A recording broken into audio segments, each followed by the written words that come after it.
Welcome to The African Journalist on Africa Rising. Something historic is unfolding at the United Nations General Assembly in New York. For decades, Africa's voice was silenced, ignored, or dismissed. But today, a new wave of African leadership is emerging on the world stage, unafraid to speak truth to power. For 2 decades, Africa has spoken in one voice, demanding justice, equity, and representation in the highest organ of global governance. This demand, however, continues to be ignored, deferred, or endlessly debated to the detriment of both Africa and the legitimacy of the United Nations itself. You cannot claim to be the United Nations while disregarding the voice of 54 nations. It is not possible. President William Ruto of Kenya shook the assembly with a bold demand for justice and equity for Africa, making it clear that the continent will no longer accept exploitation, empty promises, and exclusion from global decision-making. His words shocked world leaders and set the tone for Africa's stand. Then came South Africa's President Cyril Ramaphosa, fiercely condemning Israel's actions in Palestine and exposing the hypocrisy of world powers. South Africa reiterates its firm commitment to the creation of a contiguous Palestinian state existing peacefully side by side with the State of Israel along the 1967 borders with East Jerusalem as its capital. South Africa condemned the 7th October attacks by Hamas that resulted in the deaths of more than 1,200 people. In response to this attack, Israel has unleashed disproportionate punishment against the people of Palestine. And we say here today that the only solution to this conflict is a two-state solution. The viability of a two-state solution depends on full and universal respect for international law.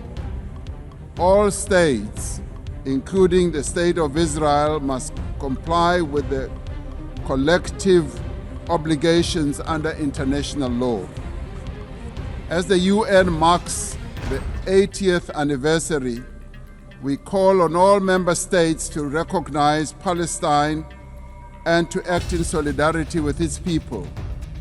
To restore the prospects of a two-state solution, we call, firstly, for global recognition of Palestine and its sovereignty and territorial integrity. Secondly, the immediate ceasefire and an end to the genocide and the release of hostages by Hamas and prisoners by Israel. Thirdly, the full respect for international law, including the respect for UN resolutions and opinions and the decisions of the International Court of Justice. Fourthly, the removal of obstacles to the two-state solution, including a halt to illegal settlements and removal of the separation wall. Lastly, the restoration of the humanitarian aid and reconstruction of Gaza. This is a conflict that has gone on for almost as long as the United Nations has existed. And we say that as the international community, this conflict must end now, and we as the international community must act now also in unison. We must now work together to achieve a just and peaceful and lasting solution. I would like to welcome the demonstrable groundswell of support for the establishment of the much-awaited state of Palestine by 142 nations.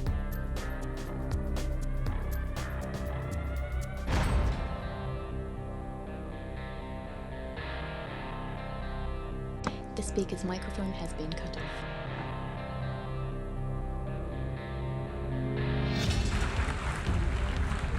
His mic was even cut off mid-speech.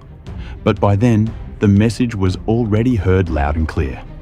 Africa will no longer be silent.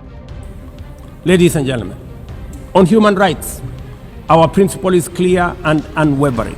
The protection of civilians and respect for humanitarian law cannot be applied selectively. We cannot condemn suffering in one place and turn a blind eye in another. Kenya is gravely concerned by the humanitarian catastrophe in Gaza and by the immense suffering of civilians caught in the devastation of disproportionate military operations. At the same time, we call for the unconditional release of Israeli hostages. In line with the African Union and United Nations resolutions, we also call for a permanent ceasefire, for strict adherence to international humanitarian law, and for the launch of a credible political process. Only through such a process can the vision of a two-state solution be realized, where Israel and Palestine live side by side in peace, security, and stability. Kenya is equally deeply troubled by the worsening humanitarian situation in Sudan, where innocent citizens are caught in the crossfire of a needless war. We fully endorse the Quad, comprising Egypt, Saudi Arabia, the United Arab Emirates, and the United States, in affirming that there cannot be a military solution and that only political dialogue offers a viable path forward. We join the Quad in urging all parties, including SAF, RSF, and the external actors, to respect Sudan's sovereignty, unity, and territorial integrity, and firmly reject any attempts to divide the country, reaffirming our unwavering support for a unified Sudan for the benefit of all its people. From Nairobi to Pretoria, Ouagadougou to Bamako, Africa's leaders are standing tall, reclaiming their dignity and reshaping how the world sees this continent. This is not just politics. This is history. The world must now reckon with a rising Africa, a united Africa, and a fearless Africa.